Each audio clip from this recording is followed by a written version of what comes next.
Welcome to the Ancestral Kitchen Podcast with Alison, a European town dweller in central Italy, and Andrea, living on a newly created family farm in Northwest Washington State, USA. Pull up a chair at the table and join us as we talk about eating, cooking, and living with ancient ancestral food wisdom in a modern world kitchen.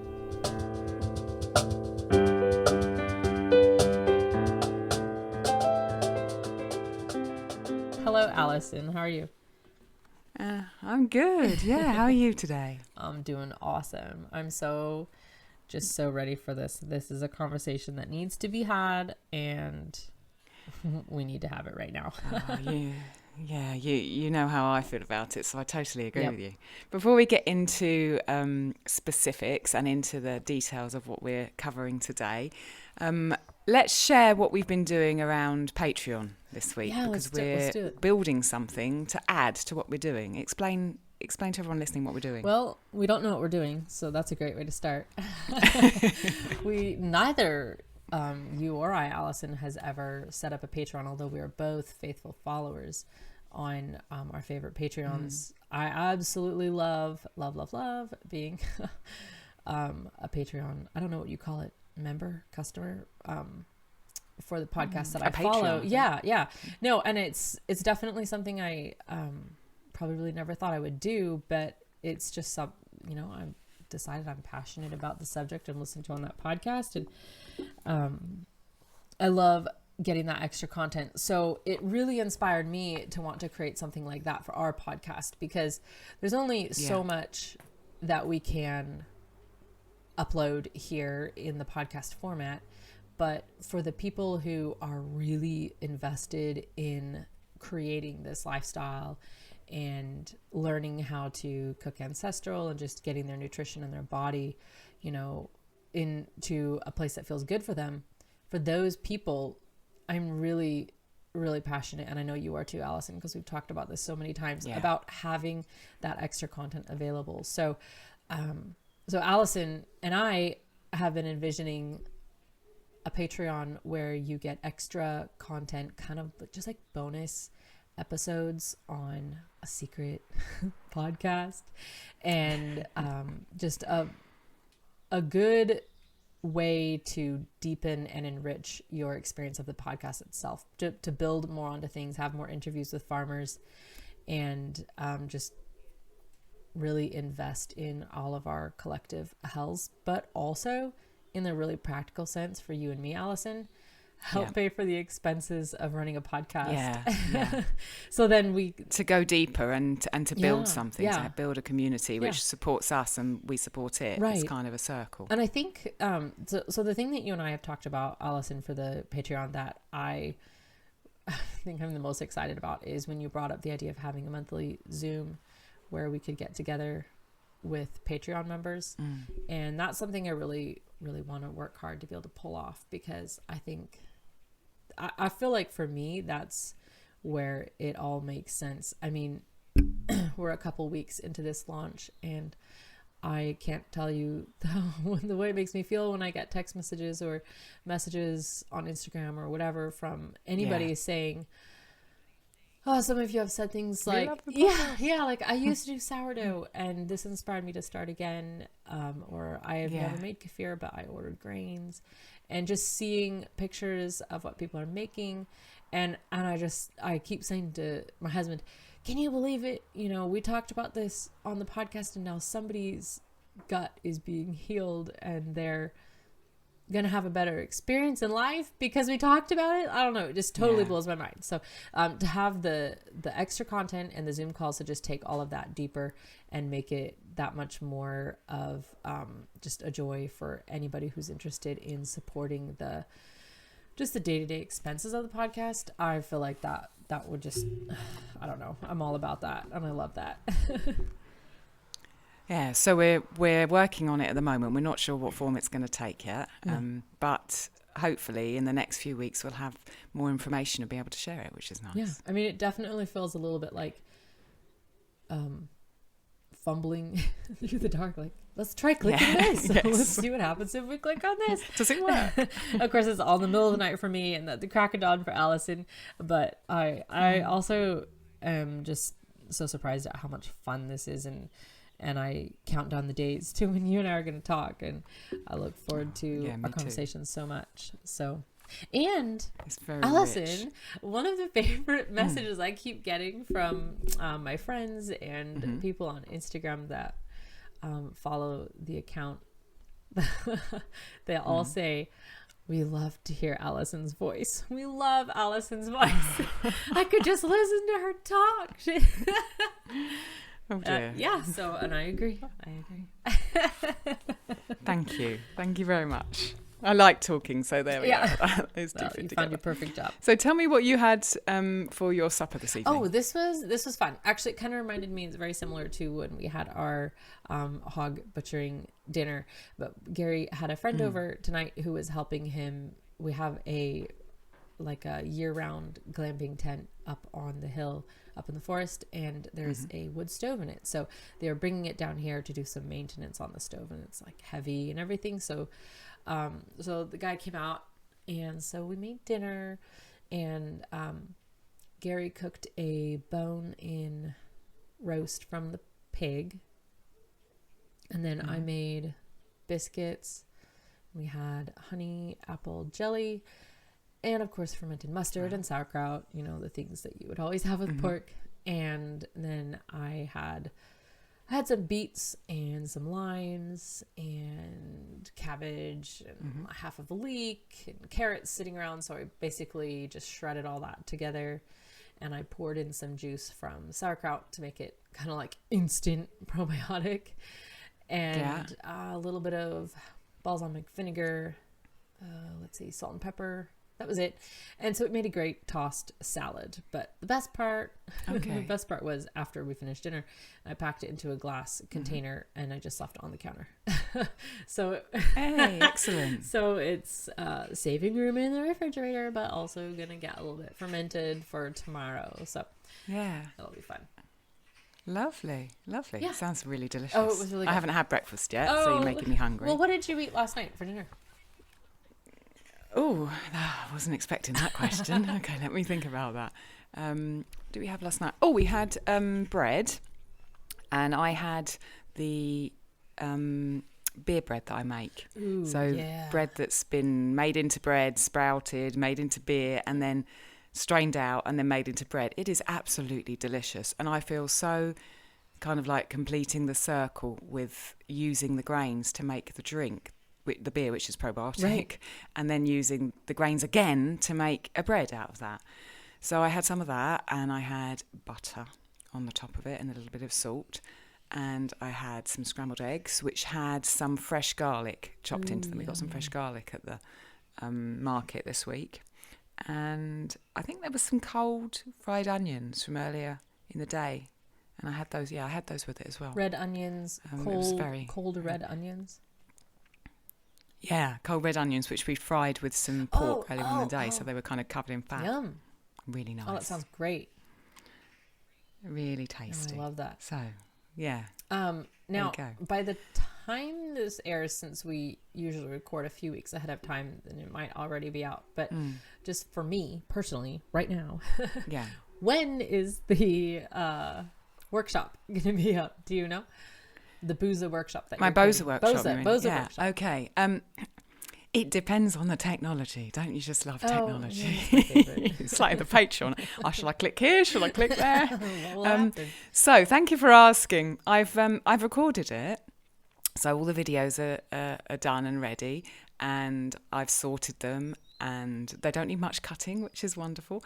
But I've got to get the page up on my site and work out all the kind of shop things around it. So I'd say maybe a couple of weeks from when we're recording now. Okay. So perhaps by the time this podcast goes out, maybe. All right. We'll see whether technology's on my side or whether it's going to ask me to go a bit slower than I want to. Yeah. So we'll be able to go to your website and purchase the access to the videos. Yeah. And that's the Ancestral Kitchen blog that you're talking about? Yeah, that's ancestralkitchen.com. Okay. There'll be I'll put a new menu on there for courses, or I haven't decided what to call it yet. Ooh. But there'll be something up there. So it will be on there. Courses like dinner courses? Maybe, yeah, maybe. I don't know. Well, Flying by the seat of my pants here. I don't know what I'm doing. So for those of us that can't get enough of Alison's voice, we can also get her on video, and we'll just all fall asleep to the sound of you teaching us how to make boza. How's that sound? And then you'll know it in your sleep, like that subliminal thing. And then in the morning, you'll be able to make boza. Yeah. Oh, yeah. That'll be really fun. I'm really excited about that, just because it's not a ferment that anybody is talking about anywhere that I know of. No. And I know you said even when you go to Turkey, it's hard to find kind of the original version of it there, since there's kind of a modernized, westernized version with a lot of sugar and whatnot. Yeah, there's a sugared version, basically. Yeah, so this is just something we need. It's lacking. I feel like I personally have this weird obsession with beverages, and like when you were talking about that chocolate book and you're like, oh, there's all these cacao beverages, I just wanted to say, can you just teach me one of those? So I'm really excited about this. Give me time to try them out myself. I'll give it a couple of months. Maybe I will be able to. And then I'll be also signing up for your cacao workshop, please. All right. So much exciting investigation and sharing. I know. I like it when you do all the fermenting literally, and you pre-digest the information and make it easy for me to understand. Yeah. What a metaphor. Yeah. Yep, there it is. So tonight is a slightly different episode than any we've done so far. And this is really something that's been heavy on your mind, Alison, I know. And it has been on my mind a lot for the last few years. And so I'm really excited to talk about it, where we're at in it, both of us. But why don't you give me a quick intro on why we're talking about this tonight? So the topic and then why we're talking about it. Tonight we're talking about quitting supermarkets. And it sounds like quitting the reason it feels like that to me. Seriously, it feels like an addiction. That's why I thought the word quitting just came into my head immediately when I thought about this topic, because I feel like we're addicted to the supermarkets, So the reason I want to talk about this is because when we lived in the UK in Cornwall before we moved here to Italy, we managed to get supermarkets completely out of our life, and it was an absolute joy. It really was, because there was no feeding that kind of mechanism, no going into supermarkets. Right. We were buying from farmers, everything. And then we moved countries, which kind of puts a spanner in the works. Yeah. And we're not quite there yet with doing the same thing in Italy. We're almost there, but we're not quite yet there. And so I wanted to do this episode particularly now because I want to be held accountable to doing the full quitting supermarkets. I want what I'm saying and this episode going out to hold me accountable. And I want to ask for input in helping me to just transition those last bits from you and from our community, our growing community here, in the hope that will encourage each other and persuade each other and help each other and inform each other to be able to move this direction together. Yeah. Even to just have the idea presented, just to have the idea presented and in somebody's mind where it may not have existed before is huge. Yeah. So. Yeah. Yeah. So I think what we'll what I wanted to talk about was, first of all, why we would want to quit supermarkets. And then, if there's no supermarkets, what do we replace it with? What comes into that hole in our lives instead? Right. And then the actual practical steps of how to, including my stumbling blocks and other stumbling blocks that people are experiencing, and looking at those in detail and how we can get beyond them. Okay, so does that sound good? It sounds fantastic. So you're saying you had lived outside the supermarkets before, you moved countries. There, you're working your way through a little bit of language barrier and finding your footing and everything like that. Thankful for the convenience that it's there. You didn't starve or anything like that. So why do we want to quit supermarkets? Give me an overview and let's break it down. Yeah. this is a big one. So I've tried to order my thoughts a little bit to make it clear, because clarity is so important in making changes. And really the word that comes to mind is, if someone asks me why you want to quit a supermarket, is because they're toxic.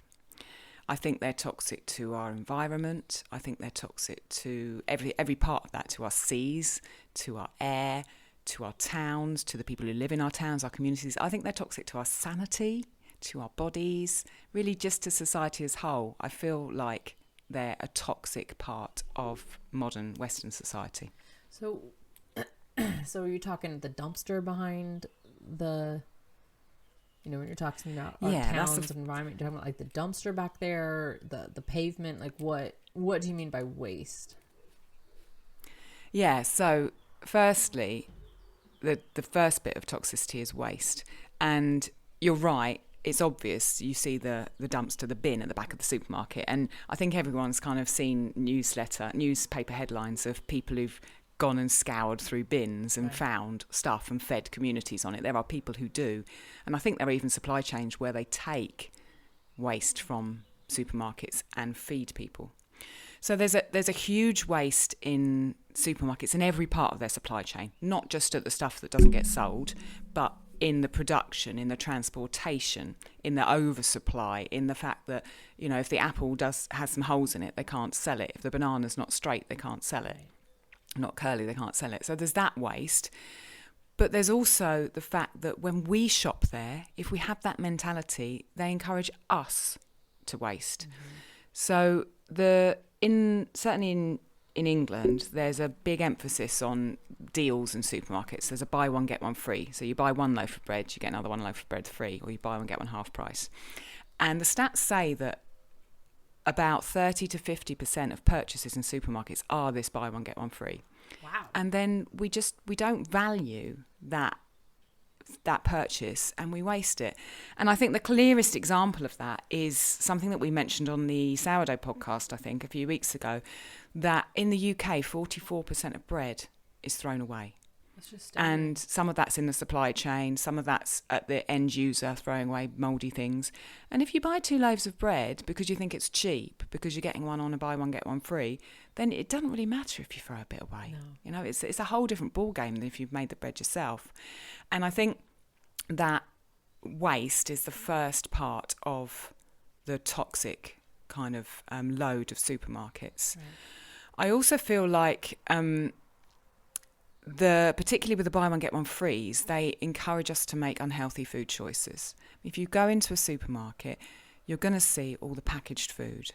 You're going to see the buy one get one frees, and they're going to be on food that's unhealthy. You go to the checkout and you see chocolates and snacky things, and try get a kid through a checkout without them wanting one of those. You see all this industrially produced food that has to last in plastic packaging that's leached into the food with goodness knows what chemicals in it to keep it, able to stay on the shelf stable. And that is the second part of the toxicity of supermarkets. Well, if you have to go out and buy from a farmer or buy from a market, you don't see those things, and you make different choices. You really do. Well, remember, this is just struck the irony of this when you said that. The candies are there. I think I'm trying to remember from what I saw in the UK when I was there, but they're next to magazines that are like how to lose weight. yeah. You're like, whoa, I don't know what to say. But I and with regards to the food waste, I know I've seen studies here that say people go to the stores around here that sell like huge cases of food. Lots of processed food, and what they have found is that if you buy a bag, X size, and you take it home and it lasts you X long, then you think logically when you go to that store that sells the big bags, you think, okay, this will last me 2X long. But actually what happens is people eat 2X as much and throw away twice as much. So again, you're right. It's not that valued. And doesn't really translate into a savings for the end user is what they found. And the majority of people who shop at these stores that sell, huge quantities of food are actually not budget buyers. They're higher income people. So that's just an interesting thing that is kind of a mind twist. And if somebody wants to know how manipulative the shelves are at the grocery store, let me just tell you, you have never made an independent choice in a grocery store once, not once. It's scary, isn't it? And there is a book called Why We Get Fat by Gary Tobes, and he breaks down some of that marketing and some of the science behind how the food is manufactured. And it is shocking and violating, and you feel like you've been just used and had and handled. But it's true. We are being used and had. Absolutely. Every square inch on those shelves has a price, and where things go. You said that it encourages us to make unhealthy food choices. Well, when everybody was realizing how the junk food aisle was making them so fat, people would say, okay, I can't resist it if I see it, so I just won't go down that aisle. And food manufacturers get into your psyche, and they said, okay, the women aren't going down the cookie aisle, we'll get the women. So they started putting on those aisles 100-calorie packs, 100-calorie snack packs. So the women say, oh, I will go down that aisle and get my healthy, I say that very sarcastically, 100-calorie snack packs. And lo and behold, when they started going down those aisles again, they started buying up the cookies again. So I'm just saying there's a whole huge engine behind the shelves at the grocery store. For sure. I totally agree. And there's something, I'm reading Radical Homemakers at the moment. There's quite a lot in that about the science of marketing and how it's a huge industry that's basically driven what we're living now. That's another great book to get some details on for that. Yeah, it has. So I feel like, the waste and those unhealthy food choices, they're just the beginning of this toxicity. And in and of themselves, they would be enough for us want to say that we don't want this in our life. But there's more. There's more toxicity. Shall I carry on with my rant? Yes, let's carry on with it. And I'll also say, as somebody's listening to this, if you're thinking, I do kind of want to get out of the grocery stores, but I just keep going back to the grocery stores.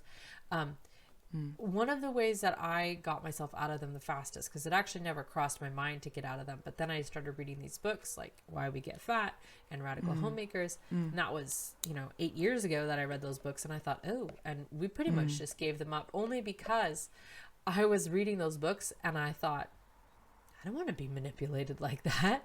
I don't like being manipulated that way. And because of that, I was like, see if I show up at your grocery store, So again, dig into that motivation behind why you're doing it, and it will be easier to resist.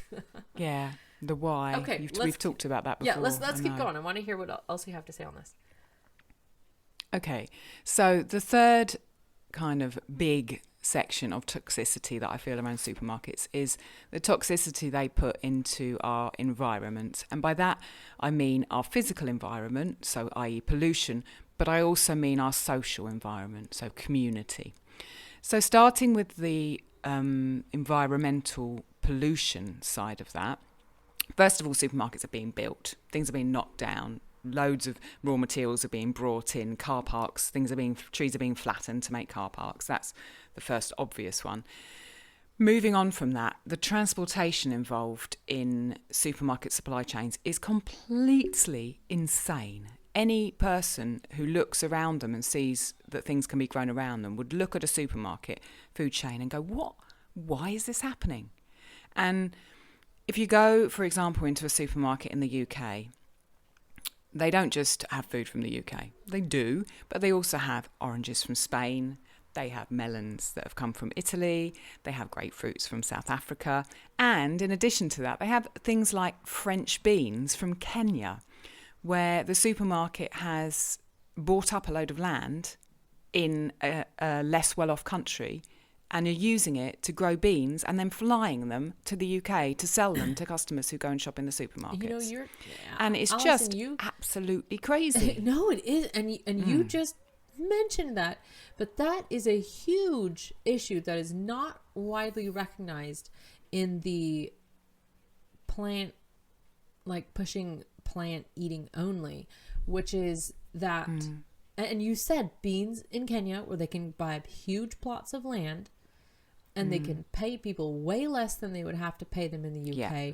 And this is a major issue and nobody really talks about it. But food is grown there, monocropped. The land is utterly raped and destroyed. You know, the soil is wrecked with all the chemicals. People are not treated well in terms of their health is devastated by exposure from chemicals and things like that. But that then the food is flown across the ocean. Yeah. There's a cat on my lap. He just came down here. I hope he's not being too loud. Flown across the ocean and processed in one country and then flown across another ocean, sold in another country, and from there trucked all over the world, or all over the country, to the grocery stores. And then a person in their home drives to the grocery store and then takes that final drive and takes it home. But wait, there's more. Then they throw the package in the trash and it gets driven again. And I do not see the, moral superiority, if you'll say, of making that food choice. I just don't see how it's sustainable. Okay, so sorry to interrupt you, but you really got me on my hot so many things. So many things in there that I just want to pick out before I move on to our next point. The plastic packaging, what you said, it's all got plastic packaging. It's wrapped, it's boxed, it's cling filmed, and that goes into our sea. And we now know that, we're eating fish that have got bits of plastic in them because of that. So that's just compounds that issue. And then you talk about the car. So I'll probably talk about a car later on because that's something I feel quite strongly about. But we have to use a car to go there. And all those plastic packages, they're held in fridges and freezers in the supermarket that are on all the time. That's true. They leave the lights on them. They're on all the time. The thing about the land grabbing that I wanted to add was that the indigenous communities that lived on that land are just ousted. Yep. And I know that probably we may have differing views on thinking about how COVID started, but at the same time, wildlife habitats are being destroyed. Yeah. And there is a large train of thought from scientists that says that COVID started because we're destroying wildlife habitats and they're having to go elsewhere and they're transmitting diseases. And we're doing that by those beans from Kenya. Yeah, I mean, and COVID or not, that's happening. We're destroying our world. Happening. Yeah. And you're right. And I feel like these people are completely displaced with no say in the matter.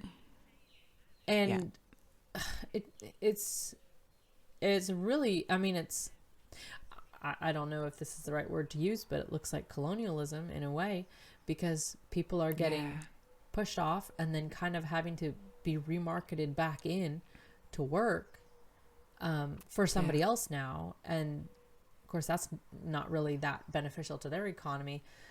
There's a lot. There's a lot going on here. And you're right that it's like a colonialism, but it's a capitalist colonialism, and it is all about money because the money from the supermarkets goes to shareholders. And I just wanted to give an example of the ridiculous amounts of money. So I looked up the leading supermarket in the UK is called Tesco's, and they released their first half of 2020 profits, and their profit was in pounds 55 million, which is 550 million, which is $770 million in half a year profit. Wow. And the article that I read said that you could build 22,000 schools in Africa for that amount of money. Whether that's the right thing to do with the money, I don't know. But the amount of money that's profit in half a year, that one supermarket in the UK is making. I mean, when you consider, it's unbelievable. When you consider that, I mean, make money, make it ethically. I'm all for that. But but if you consider that the farmers and the people at the beginning of this are either living in abject poverty or are barely making their mortgage payments, and then food is also being manufactured, synthetic food is being manufactured, believe it or not. And then when a farmer who's actually growing food on land, not in a factory, goes to sell his food, somebody will compare it to the factory food and say, I can't believe you're charging that much. And most of the farmers I see knuckle to that pressure, and they'll sell their food at a loss or a barely even break even, just so that they don't completely sink under. And you wonder why farmers are just quitting. You know, it's definitely hard. They're going out of business because of this stranglehold that supermarkets have through their supply chain. And they have a stranglehold because we're going there. You know, in the past, the streets, we would have had high streets, and we had independent traders and lots of different ones, and they had ownership, and their families had ownership of their supply chains. So there were lots of different supply chains, and farmers would feed into those, and those farmers would be able to care for their animals, care for their workers, actually have a living. What we have now with these 4 or 5 companies that control the supply chain is what they care about is profit. And so anyone who wants to be in their supply chain has to dance to their tune, because there's only 4 or 5 supply chains. And so the prices go down. They pay as little as they can get away with. So they can't care for workers' rights, and they can't care for animals' rights, and they can't care for society, and they can't care for the environment, because what they care about is the money.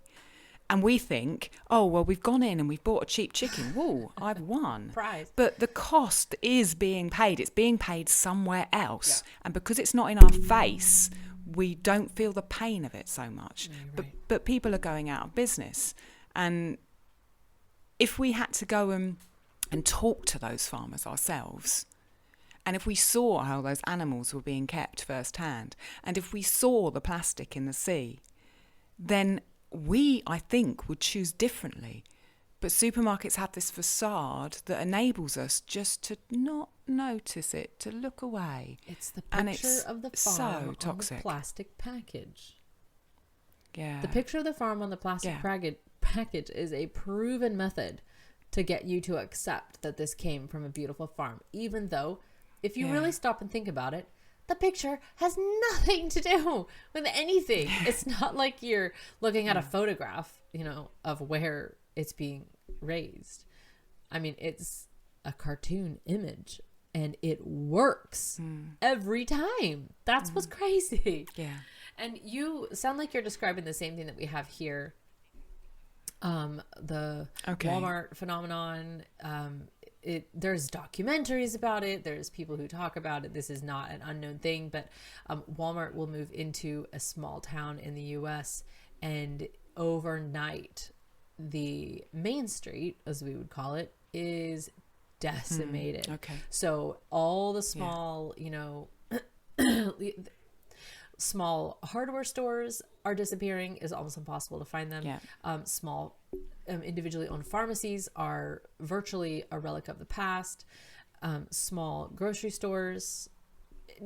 Who's going to go to a grocery store where they can't pay the same price as Walmart, who has the buying power of, you know, billions of units at a time, can get their prices negotiated down so low and you know, manufactured cheaply. Who's going to go shop there, right? Because they think, oh, well, like you said, the cheap chicken is the prize, and we think we've won, but the cost is that somebody was probably enslaved to get that food on your table that cheap. Because we're enslaving ourselves through doing it, you know, because we're destroying our community as well. We're destroying town centres, we're destroying high streets, we're pushing ourselves into cars. There's more pollution. We're not moving our bodies. We're we're destroying That's communities, one of we're the destroying things that ourselves, and we're destroying our world. It feels like has been one of the products of this, I don't know what you want to call it, supermarket mentality, which is the community loss, as you just said, because again, we've alluded to this on earlier podcast. You can walk into a grocery store and check out and never talk to a single human being. And so there's just that aspect alone, but also the fact that you don't need to know your butcher. Your butcher doesn't know the cuts you like. Your butcher doesn't know that your dog, that you have a dog. You know what I mean? You don't have a butcher. You don't know what a butcher is. All these just different community aspects have completely disappeared in the face of being able to get everything from one huge mega buyer that can sell it to you for super cheap under a fluorescent light bulb, and you never even need to talk to anybody. Just kind of crazy. Yeah, and it's produced a supply chain where we're now becoming dependent on these multinationals. Yep. And in the UK, I know more than half of the food comes from abroad, and that's figures going up. So we're losing these skills that we talk about all the time, our ancestral skills, our abilities to cook. We're losing connection. We're losing what food is. We're having a false idea of what food is. Right. And people who are being born now and who think that who are living with supermarkets think that that's normal. Right. And it's leading to a position where the world has moved on, and it's the way it used to be is being forgotten. Right. And it's very important for us, the people who feel passionate about this, to try to do something about this. Yeah. Because it is a stranglehold, and it is about money, and we have the choice with what we do with our money to completely stop it happening. Well, every time you walk through the door and then run your money through the account, it's a vote. Right? You've just voted. Yeah. Completely. And sometimes it feels like we're trapped, And when you jumping back to what you said real quick about 50% of the food in the UK is produced abroad. Yeah. And you said that figure is getting bigger. For one, that's terrifying because, as we see happening when, borders are shut down or whatever, and you don't have the ability to feed your people, that's a problem.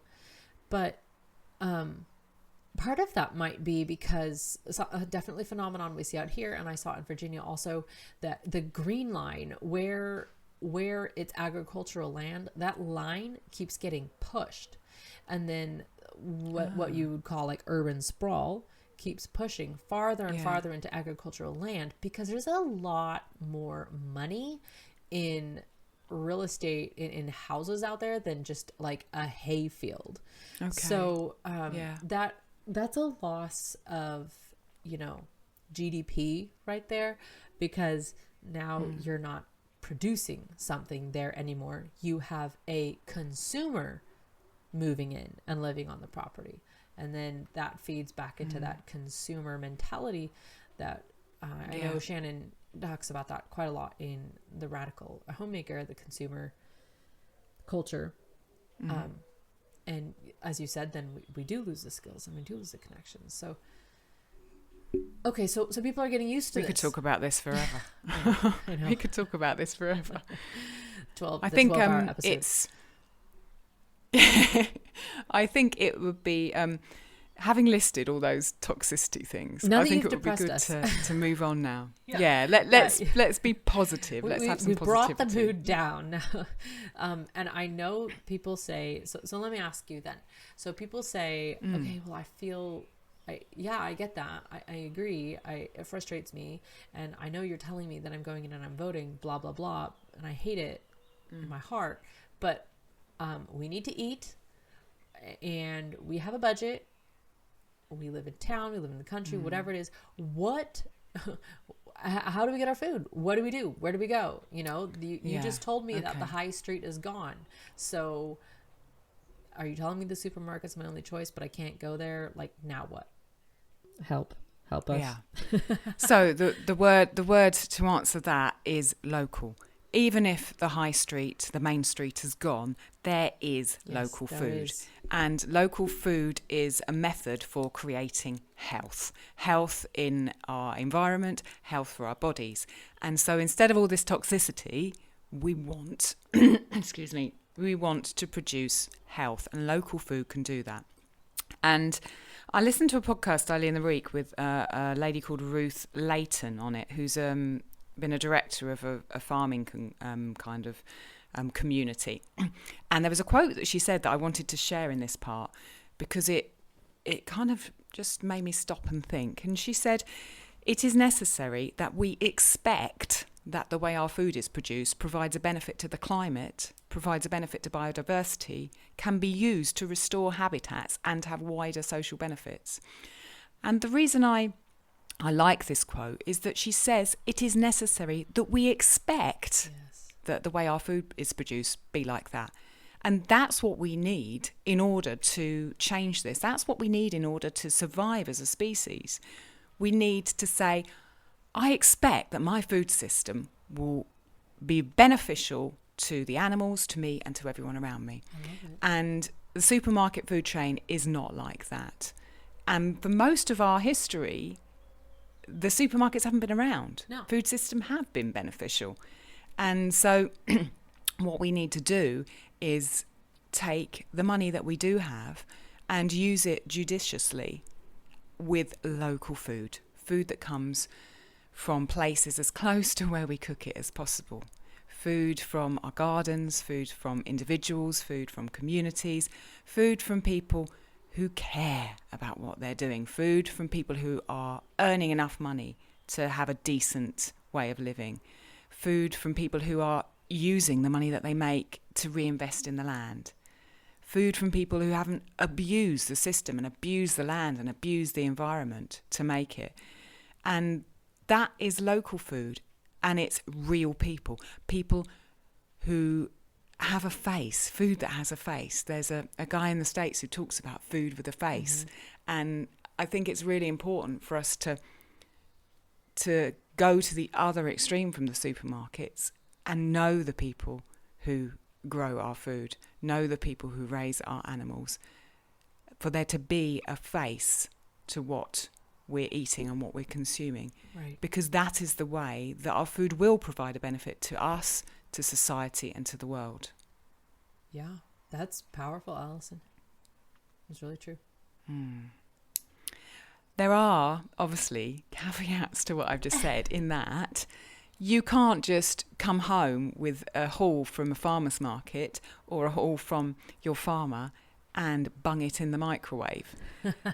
You have to I just love it when you know say how bung to it. handle that produce. Bung, yeah. When I said it, I thought, oh, there we go. You know it's my favorite. We need to know how to cook that food. We need to know what to do with bones or liver. We need to know how to cook leeks from a farmer's market or purple sprouting broccoli. We need time to cook those things. We need the skills to cook those things. And also we need to do research. And that was a big thing when we moved to Italy, that we had no farmers around us. I lost all my connections that were in the UK. So I spent a lot of my time researching and making connections with people to find sources of food.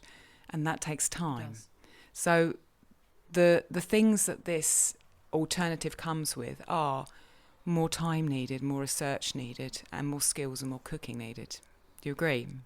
I absolutely agree. And that's where our podcast comes in, Alison. Yeah. But really, you're absolutely right. And I'm not sure if this is the right place to put a couple of resources. Should I say a couple of resources now? Yeah, no, go. Okay, Yeah. This, I know some of these just apply in the States. So, sorry to friends outside of the United States. I'm not sure.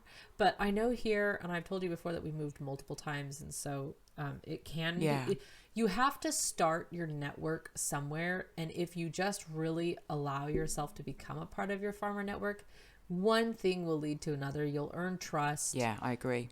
Yeah. And I will say in most states, a lot of people aren't going to sell you some of the stuff until they trust you.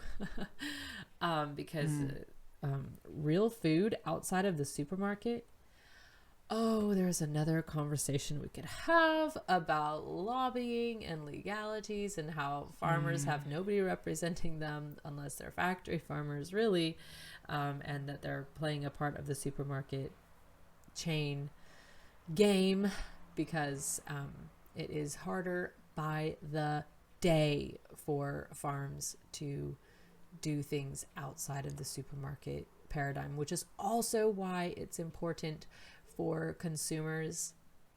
I think I'm on a soapbox right now, but it's important for consumers to be willing to make the effort.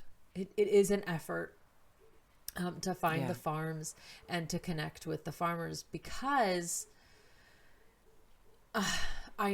the more people who walk away from the supermarket system, the tougher the lobbying gets, because dollars are seen to be walking out the door. And like you said, we have shareholders that we're responsible to. We have to make the money. So, send Joe to the Hill and get him to convince Congress to whatever, raise the whatever, lobby for this, or make it illegal to sell that, or, make it illegal to raise an animal without a shelter, or whatever, kind of a thing it is. So it is important though, because at a certain point, if everybody is refusing the supermarket paradigm, I mean, what are they gonna do? That's what I want. So for some resources to start finding farms, because again, you got to start somewhere. Eatwild.com, eatwild.com, and we'll throw all these in the podcast notes for you guys. But eatwild.com has always been my starting point, because you can usually find meat and eggs. That's kind of what it's geared towards, but oftentimes the farmers will also say, oh, we sell veggies or whatever. And like I said, once you get in with one farmer, you say, boy, I'm really trying to find somebody who sells cabbage, and they go, oh, have you heard of, and you can tootle off down the road and find that farm. Realmilk.com, that's a Weston A. Price project website. So realmilk.com will help connect you to milk shares and things like that in your state, different legalities in every state for us. If you go to westonaprice.org and then go to their menu and click on Find Food, they have a pretty decent resources list for you there. You can find chapter leaders in your area who can help connect you to farms, or who know who the farms are. Also, Weston A. Price has what they call the 50% pledge. So I feel like we're kind of like you, Alison, when you were in Cornwall and when we were in Virginia. We just kind of walked out of the grocery store system, not with any really huge, not like I really knew what I was doing. I never know what I'm doing, but I just was eating so much off the farm. And so I was not going to the store just because, like, hey, free food. So why would I go buy food? And it's funny that you mentioned the trash, by the way, because I remember I had a rice bag. Like not a teeny tiny bag, but like the kind of woven ones. I don't know how much they hold, like 5 pounds or something like that, 10 pounds. And I just put all my trash in it. And because everything was coming off the farm, like I would take the same basket back and forth, and then I took any waste products I took back and composted, and, I think it took me like 3 months to fill that bag with trash.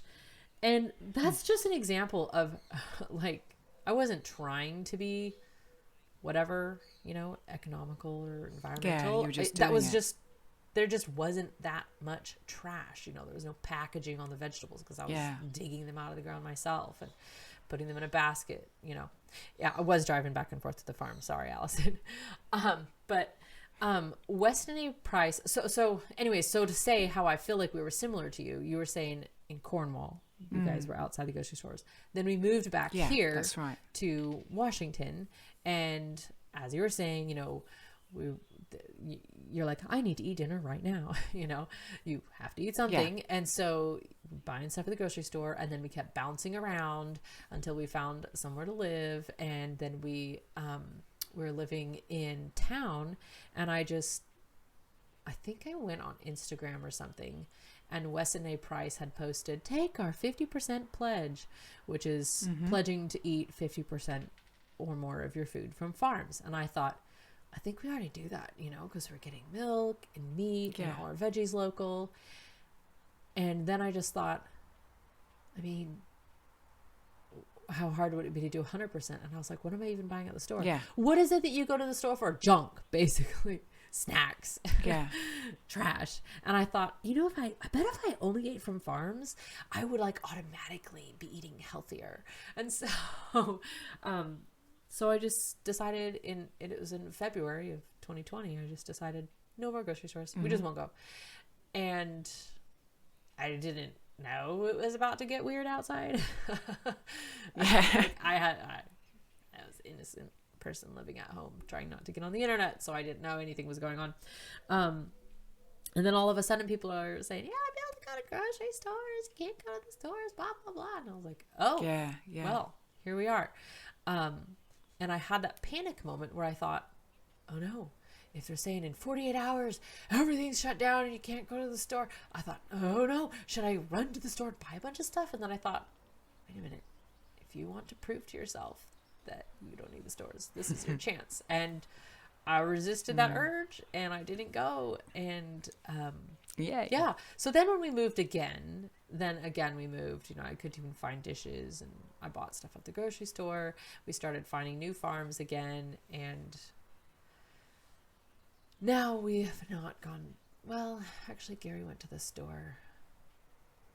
Well, okay, we spent like $40 at a store in 5 months. So it feels like we're not going to the stores anymore, which is not. Let me talk about where I'm at with it as well. Hear, just okay, as you've jumped into this. So you said buy local. I wanted to throw those resources out. I wanted to tell you where we were at, and now you said research. It means cooking. It means times. It means skills. Yeah. But you have not really told us where you're at in this journey yourself. Not as far as I want to be, but quite a lot further than a lot of people I see shopping in the supermarkets, for sure. So all of our meat comes from Flavio, farmer, and our eggs come from local farmers, and our dairy comes from local farmers. So that is all supermarket free. Most of our vegetables come from a weekly local producer market that we go to on a Thursday night here, which is in the square of our town, and the farmers are there selling whatever they've grown.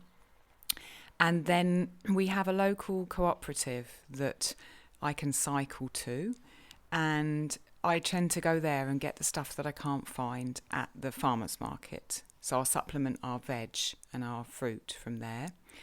And then our things like grains, seeds and nuts, we use our local health food store that's in the town, or there's a kind of an ethical supplier of nationally in Italy, which started off as a book company, spiritual kind of healthy book company, and now they sell things like grains and seeds and nuts and miso and that kind of thing, and so I order from them. So really I would say that probably food-wise 90% of our food comes from people with a face or that ethical supplier, online supplier. The problems that we have with food, the main problem is fish. Fish has been part of our diet because my son historically has not been able to eat eggs or dairy. So the thing that I give him is fish. When I have an egg or when my husband has some cheese, he'll have fish. And fresh fish is expensive, difficult to find sustainably, and hard to cook. And so we've been buying tinned fish from the supermarket. And I want that out now. I want to try to get more organised with the meat that we get and do things that I can give to my son that will be quick as well as just as, good for him as the fish, right, and will come from our farmer. So fish is our main problem and I want to stop that. Outside actual food, so turning more to goods for the household. You don't want to stop eating fish, to be specific. Well, I don't mind if we eat less fish. Okay. I think we probably naturally will eat less fish, right, because if we buy it sustainably, it's going to be more difficult to cook. And so it'll probably be a meal we share as a family, all three of us having it, rather than just something I open a tin and give it to my son. All right. So the other side is the household goods. So I'm talking about things like washing up liquid, toilet rolls, baking paper, etc. And from those, some of them I've been able to move to a different place. So I don't buy sanitary towels. I use cloth sanitary towels. I'm hoping to move into making soap. Italian houses have a bidet. Maybe I kind of set as a task this summer of learning to use that rather than having toilet paper. And also I can use that ethically minded health food store that delivers nationwide here to get, for example, toilet paper made out of recycled plastic bottles. It costs more, and it's about me prioritising that and also thinking of alternative ways to change up what I habitually do around tasks in the kitchen to not need to use those things that come from the supermarket. So that's where I said the call out of this episode. You know, if people are using different things to wash their dishes, to cook with instead of baking paper, to wrap things in, then I'd be really interested in hearing about how others have found alternative ways and kind of creative ways, that would inspire me, to take those packaged goods that go around the kitchen out of their lives. I love that. I would definitely love to hear what people have to say about all of those things. And that's definitely something that I feel like for us it was just purely budgetary, that long ago things like plastic bags and paper towels and things like that just disappeared from our life, just because I just couldn't face the thought of spending money on paper towels that I was just going to throw away when I could just get a towel. It just didn't make any sense to me. And then when I go to somebody's house and they say, oh, just, wipe it up with paper towels, I just cringe because I'm like, I feel like I just put money on the floor. How could you bear to? Like, I don't know why. I don't know. But it did turn into us, again, accidentally, I suppose you could say, being kind of environmentally friendly, because now we weren't getting plastic wrapped paper towels, and we weren't getting plastic wrapped, whatever. And this is probably a horrible thing to say on a podcast that everybody's going to listen to, but when my husband was deployed, I was like, well, I just use cloth wipes for the baby. And I just looked at the cloth wipes one day and I thought, why does the baby get to use these nice cloth wipes? Yeah. So I was like, I'll just keep a box of these in the bathroom for myself. And it was just me and the baby, and it worked out fantastic. But that kind of horrifies people when you say that. But I was already washing, cloth diapers, and so you were washing tons of it anyway. So it didn't I remember feel like any stretch of the imagination, to throw a few more. So have you kept that on now? Now your children are older. No. Do you still do that? No, we don't still do that. I really only just did that in Virginia. But I do remember just our cost of living was extremely low. Yeah. Because the food was just mostly coming off the farm, and I just couldn't bring myself to buy things like paper towels and stuff like that. So, but that gave allowance for when I was going to go buy things like nuts. Yeah. Or exactly. Grains that I didn't know anybody locally that I could get them from at the time. Those cost more than if I was going to buy the cheap ones. But now the money existed for them, if that makes any sense. So yeah, I guess the trade-offs kind of showed up, and I wouldn't really say it was all thought out or methodical. It just kind of happened. But there it was. It's interesting because our habits, once we change something, we just get into another habit, and it's fine. True. But it's that kind of push to change the habit initially. It's the same with changing eating habits, being used to sugar or being used to the taste of something. Yeah. Once we actually change the habit, it becomes easy to maintain it. It's the actual physical push of the switch that needs more impetus. And that's part of the reason why I wanted to cover this topic today, because I feel like it's the impetus that is important. Once we do the push, once I stop buying fish from the supermarket, I will get used to another way of doing it. Right. And that will be my new normal. And the more people we can get to just get to the point where that impetus is just a tiny bit more of a push, then that's how we stop people shopping at supermarkets. And I know that the people who are listening to this podcast... Not even stop people shopping at supermarkets. Just start people shopping at farms. Yeah. Because in the supermarket, I'm getting ahead of myself to a world that in the future that I'm dreaming of. She has created our future, and we just have to go along with it. Yeah. Were you going to say something, or can I ask you another question? I don't know. Ask me another question. Go on. Okay, so we know what we want. Yeah. We know what we don't want. Yeah. And you've alluded to this.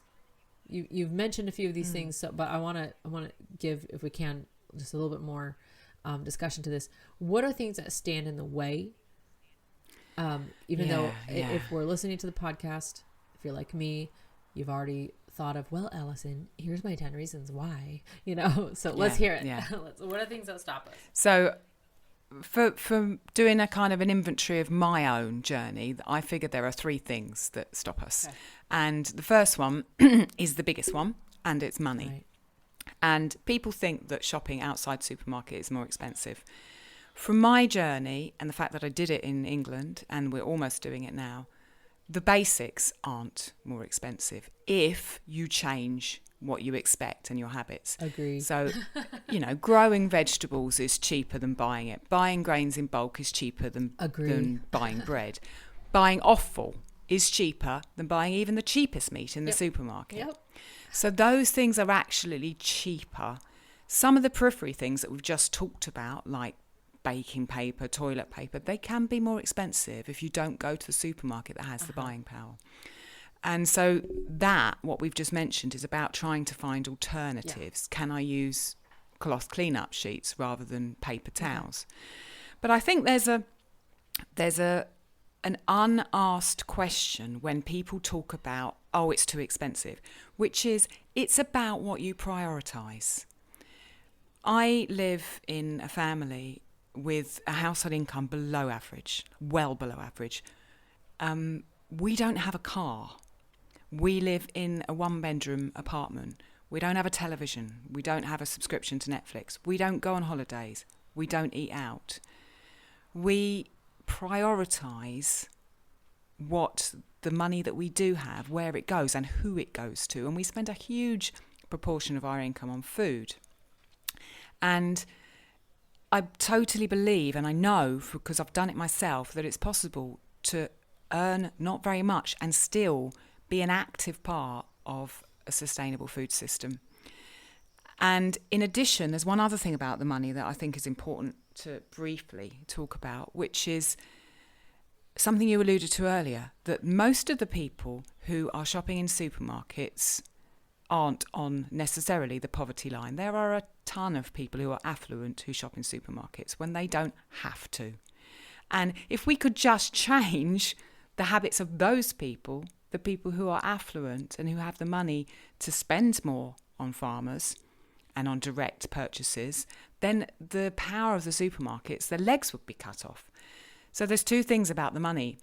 It's about priorities, it's about being smart with those priorities, and it's also about understanding that for the most of people who shop in supermarkets, they have some disposable income to make some changes. Right. So it's not the big barrier that people think it is, I believe.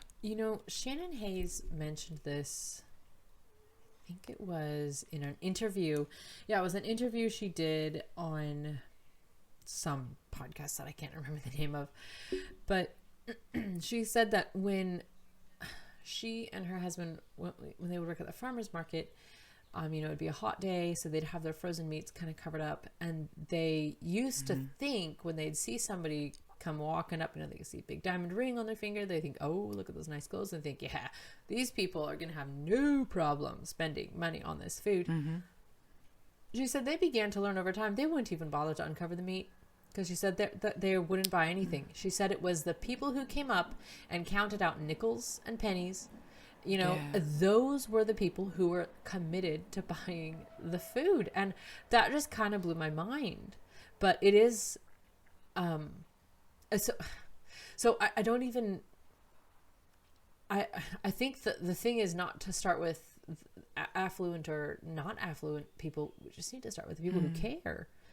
Yeah, and a lot of times right. that's the people, in her experience, it was people who came up and they said, oh, I know what hard work looks like and feels like, which is not to say that a rich person is not going to know what it looks like. I'm just saying these were manual labor workers, and they looked at the beef and how much it costs, and they thought, yeah, I can imagine myself butchering that, and I know, how that would feel and how much work that is.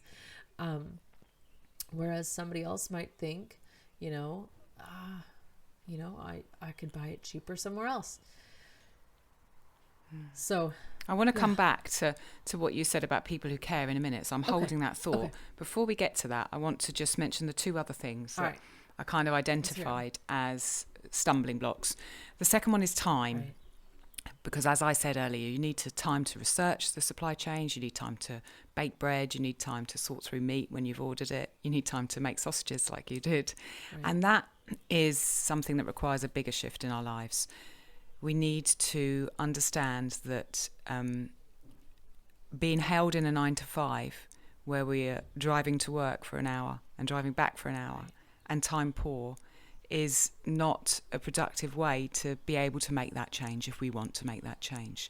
And so we need to look at our lives and look at the way that society is organised around 9-to-5 working, and have a different attitude towards it. Understand that living on less is possible, and understand how this standard kind of commercial capitalist world works. Yeah. And that's something that really has taken me a long time to get out of, to the point where, when I was 25, 26, I was working for Microsoft, and I was well in that world.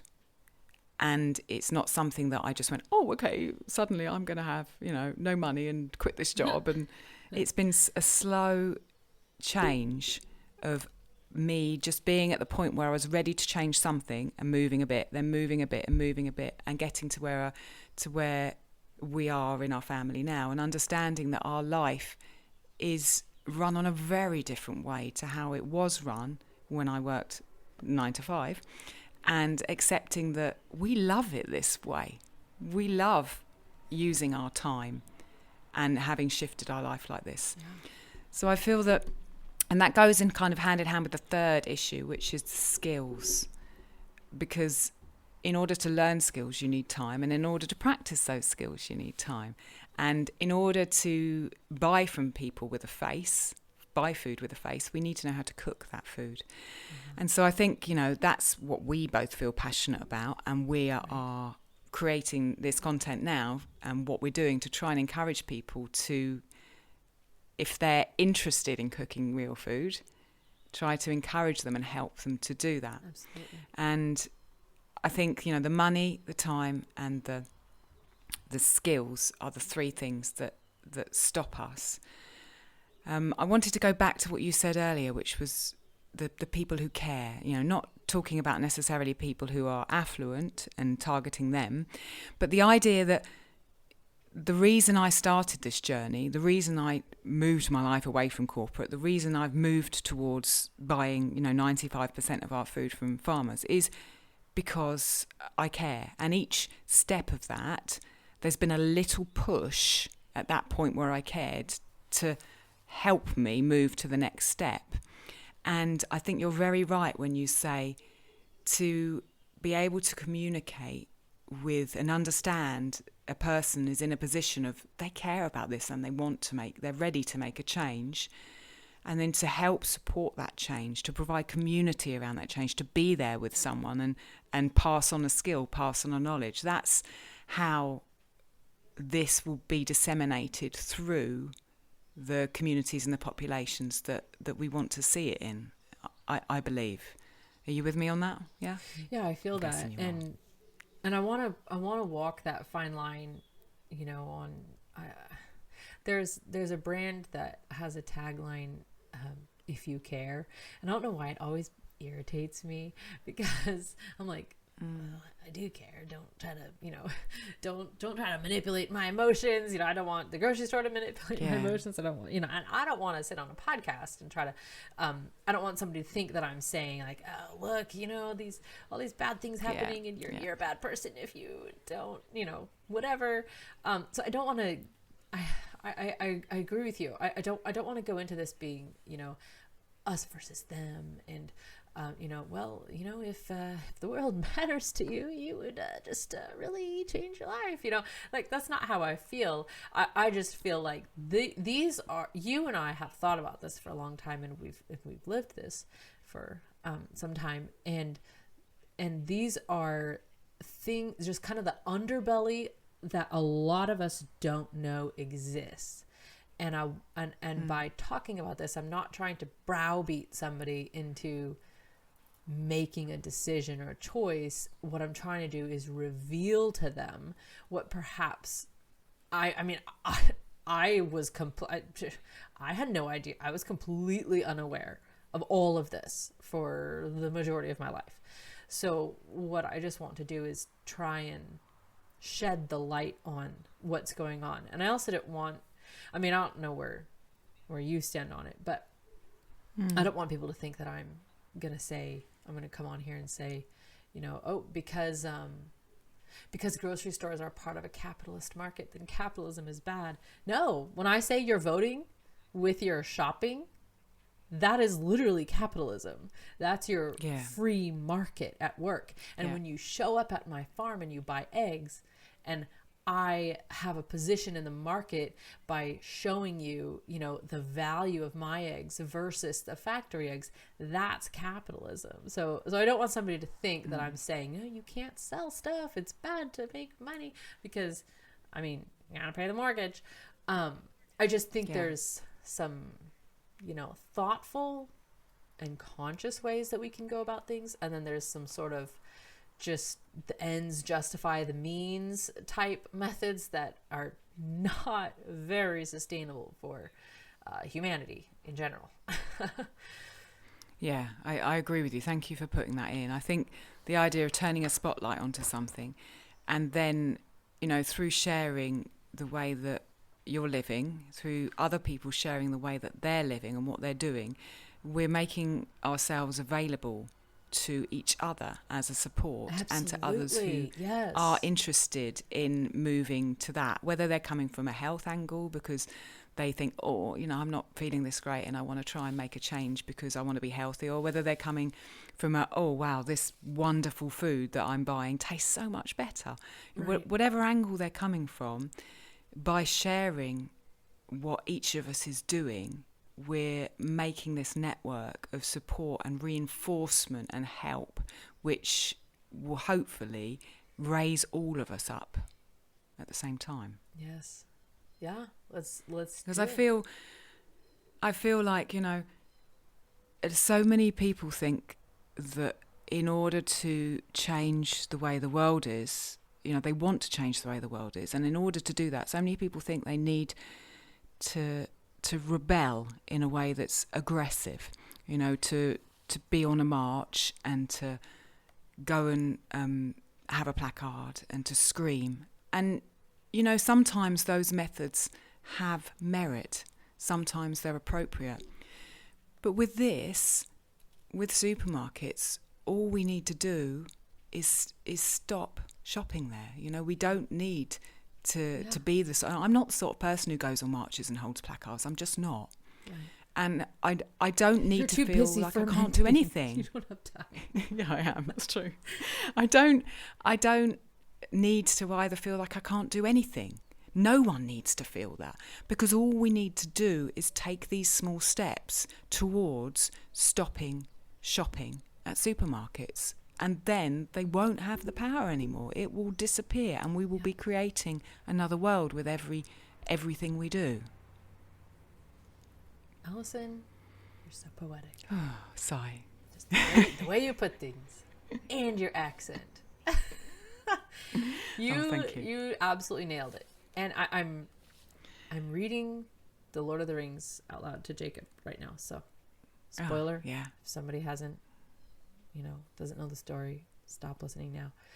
But Tolkien, he gave us a real powerful truth in that trilogy. And I feel like I keep thinking of it in terms of this grocery store, because the people who are shaping the way food laws run in our country, they're the monoliths. They're the billionaires, they're the leverage. Yeah. And in Tolkien's trilogy, who is the hero? Who saves, Middle Earth? Who saves the day? Sam, the everyday guy. Mm-hmm. The everyman, the nobody, the one with no aspirations and nothing and no anything is Sam. And I feel like that's, you said, we don't need to be arrested or whatever. We just need to stop shopping in the supermarkets. Yeah. It's that everyday person making that choice that has massive effect. Indeed. I think we should finish there. I love it.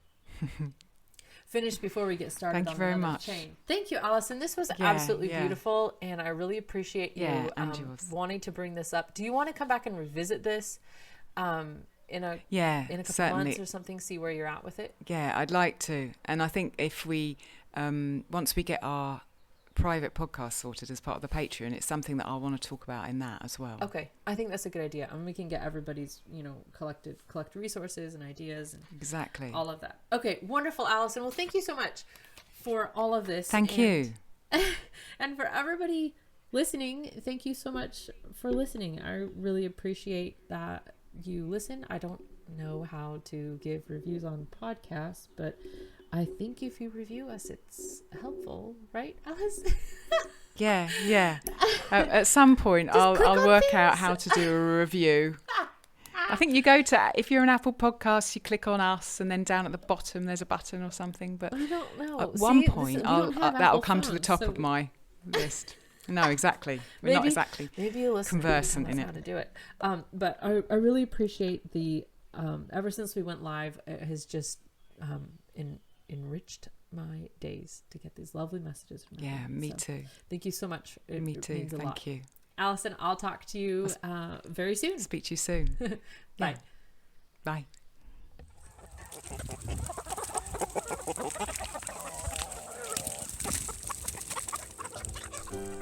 Thank you so much for listening. We'd love to continue the conversation.